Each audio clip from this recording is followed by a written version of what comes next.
Vorrei frequentare l'università di economia, quindi questo era più attinente rispetto a quello con la professoressa di scienze umane che avrebbe consistito in un progetto più con bambini. Quindi, Allora hanno forse una cultura diversa, forse delle regole sì. diverse. Sono compatibili con le nostre, secondo te? Beh, sono molto influenzati dalla cultura e dalla religione, quindi rispetto all'Italia, ehm, dove, come dicevamo prima, c'è una separazione tra lo Stato della Chiesa e lo Stato come nazione.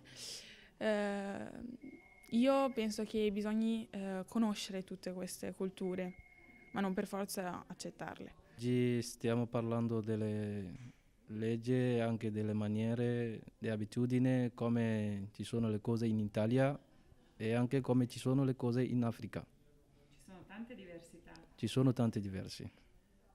Tu ti sei un po' scandalizzato perché qui in Italia ci si può sposare Eh tra sì, persone dello stesso sesso. sì. Perché? Perché io trovo che non è una cosa, eh, non so, non è una cosa possibile che si permettono a due uomini di sposarsi e Allora, le cose più diverse secondo te che c'è tra l'Italia e il tuo paese? tra l'Italia e il mio paese trovo che qua in Italia ci sono le leggi che vanno anche rispettate, però in Africa, dal mio paese, le leggi ci sono ma non è mai rispettato. Secondo te è importante che vi confrontiate con i ragazzi italiani?